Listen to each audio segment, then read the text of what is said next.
Hello, this is Lois, and I'm going to be showing you the alternate purl method today. I'm going to knit the first stitch. I find this amazingly really makes a difference in how my knitting looks. This stitch is knit into the back loop because with the alternate purl, the stitches are mounted backwards. Now I'm going to purl, and again that's on backwards, so I'm going to just slip into the back loop. Now, if I did it the regular method of going around counterclockwise, you see how far this yarn has to go before it gets pulled off.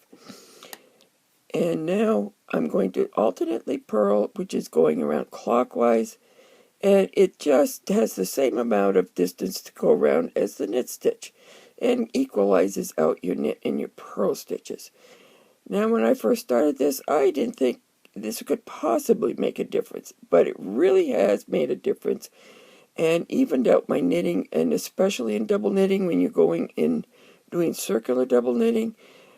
If you purl the regular way all the time, one side actually becomes a little bit larger than the other, which is not ideal. So I learned to do the alternate purling for double knitting and found that I really like it. So I am going to be going into this and going around counterclockwise. And I end with a knit one. Now we'll go through that a little slower this time. And we're going to go in knit. The first and last stitch are always mounted correctly, so you don't have to worry about that. This next stitch is alternately purled, so it's mounted the opposite. So I just slip into the back loop and knit the stitch. Tug things up nice.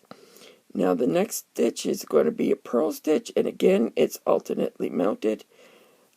So instead of going around this way, I'm going to go around clockwise. And it just shortens that distance down a little bit. And this one is mounted correctly or regularly. And I just alternately purl that one. Now this one is a knit stitch. And this is a knit stitch, but this one again is alternately mounted, so I go into the back loop.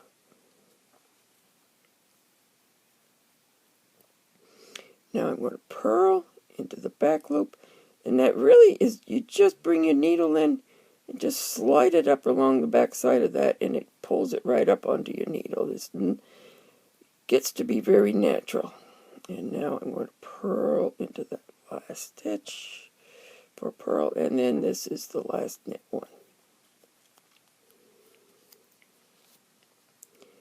And it doesn't show on this particular stitch, but I have found that my knitting is much more even, and especially after you're doing cables, you can see after the knit along this edge how tight that is. It tightens up that edge when you're, especially when you're doing cables. That left-hand edge of the cable just looks a lot neater. It's kind of like magic. There are so many things in knitting that are like magic. I hope this helps.